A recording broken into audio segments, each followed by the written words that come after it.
Hello, welcome to another Burgundy with Tweedy video, and sorry for the lack of tweed. It has gone above 30 degrees Celsius today, and even though it's 7:30 now, well into the evening, it's still pretty warm. Today, a Nuits Saint-Georges. It's been a while, I think, since I've had a Nuits Saint-Georges, and this was a bit of a random impulse sort of purchase, if I'm honest. I went down to St James's, to Barry Brothers and Rudd, to buy some emergency Burgundy. They've got a special offer on at the moment on a few wines, including even some Gevrey Chambotans that were 10 or 20% off, but at least one of the ones that I asked about in store, the actual bricks and mortar store in St James's, they didn't have it there and then, so it's perhaps only available via the website.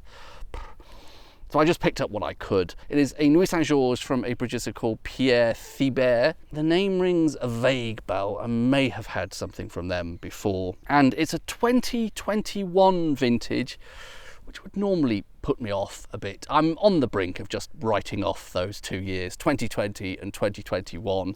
2019, great. 2022, shaping up to look pretty nice as well. But the 2 years in between seem to have far more misses than hits from those two vintages. But perhaps part of it is just that they've all been a bit too young and they've needed a bit more time to sort of get into their own, settle into their own, what's the phrase I'm looking for? They need more time, basically. This actually has a named vineyard as well. It's La Petite Charmotte. That's it really, there's not much more to say about it, no label on the back or anything. It was a comparative bargain. I always expect to pay a bit more in central London in actual bricks and mortar, actual real physical wine shops than I would online, where I hunt around for bargains a lot more, and particularly Barry Brothers and Rudd being, as it is, opposite St James's Palace. It's not a place you would normally expect to find bargain basement wines. This was, I forget the exact price now, sorry, but it was in the region of £30–35, which for a village level Nuits Saint-Georges, I think is pretty good. It's a bit cheaper normally than Gevrey Chambotan, which starts at sort of £60 plus, but I would typically expect to pay somewhere around the £50 mark for Nuits Saint-Georges, perhaps 45-ish. So this seemed like, price-wise at least, a bit of a bargain. It was a wild card. I thought I would try it. It quite possibly will be a disappointment. If it was going to be great, surely they would have priced it accordingly. And as I say, 2021, not a vintage I've had a particularly great time with so far, but also serving temperature likely working against this. As I said, it is over 30 degrees C outside today. This has been in my cellar for a few days, but as I've probably said a few times before, my cellar really isn't great. And in hot weather like this, I doubt it gets down to a particularly cool temperature. So a lot is working against this. But then sometimes in situations like that, I end up with a pleasant surprise. That is the state of the cork. The camera, of course, won't focus properly on that. There's been a little bit of bleeding on one side there, hasn't it? But hasn't failed entirely. Back to terrible stemware again. I say back to. I intersperse these Burgundy with Tweedy videos with the English Sparkly with Tweedy videos, which perhaps some of you aren't interested in, you don't watch.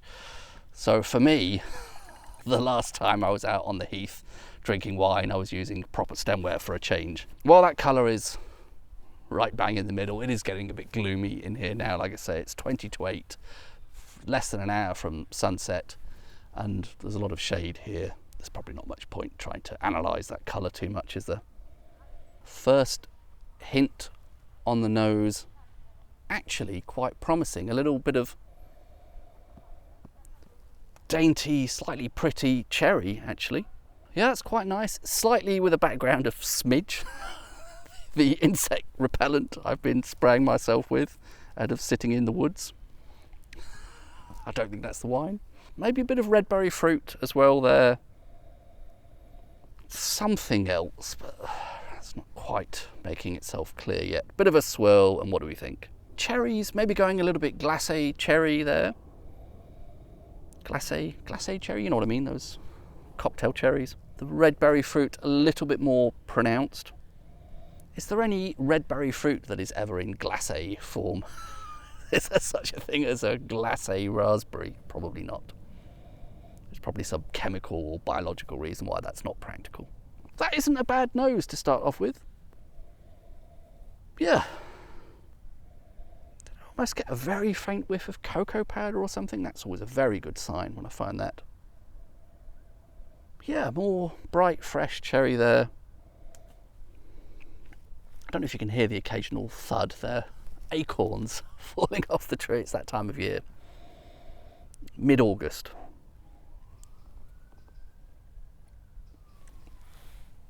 Yeah, I mean, that's actually all right on the palate. A bit more of that cherry character. A little bit of sort of licoricey, possibly hotness around the edges there. I'm struggling a bit to find what else to say about that. There are sort of savoury notes on the palate. Wouldn't say that's going mushroomy or not particularly getting much in the way of sous-bois or anything like that. Slight savoury notes, a little bit of something licoricey. On the aftertaste, I'm noticing a hint of perhaps spice. Overall, the fruit character to me feels roughly still in the territory of cherries, I think, on the palate as well. Possibly with, again, some redberry fruit. Another of the usual suspects around the edges. Again, there a slight savouriness, almost ever so slightly marmitey or something. What I'm not getting there is any sense that this is not ready. I'm not getting any of the kind of greenness and so on that you sometimes get from a wine that just isn't there yet. I think the acidity is okay. Overall, that is not bad, I would say.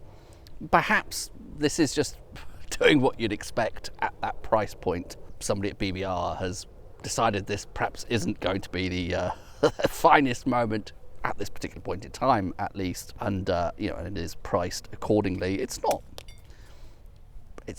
stunning, but it's okay. Did I maybe get a slight flash of menthol there?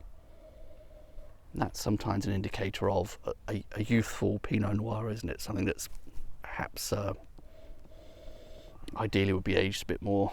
It's okay, I think, in summary. I seem to be taking a very long time to come to the fairly unremarkable conclusion that it's okay. Drinkable. Probably would be nicer if a little bit cooler and in a nicer glass.